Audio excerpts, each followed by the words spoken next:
ব্রাজিলের ৮০ বছরের ইতিহাসে সবচেয়ে ভয়াবহ বন্যা হয়েছে রিও গ্রান্দে দো সুলে রাজ্যে।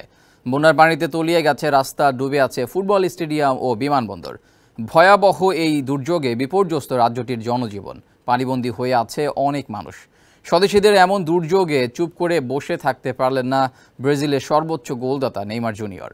বন্যার্তদের উদ্ধারে প্লেন ও খাবার পাঠিয়েছেন তিনি। যদিও বন্যার শুরু থেকে নিয়মিতভাবে ত্রাণ সামগ্রী পাঠাচ্ছেন তিনি, এমনকি নগদ অর্থও পাঠিয়েছেন। তবে প্রকাশ করা হয়নি আর্থিক অঙ্কের পরিমাণ।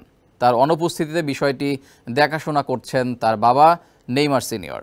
আন্তর্জাতিক গণমাধ্যমের তথ্য মতে চলমান বন্যায় এখন পর্যন্ত রিও গ্রান্দে ১০০-র বেশি মানুষ নিহত হয়েছে।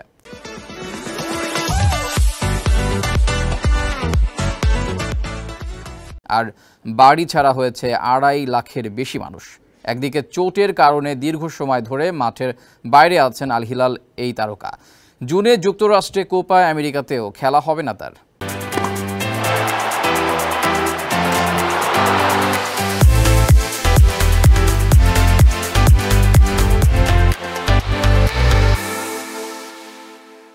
খেলাধুলার আরও খবর জানতে চোখ রাখুন কালবেলার ফেসবুক পেজ এবং ইউটিউব চ্যানেলে।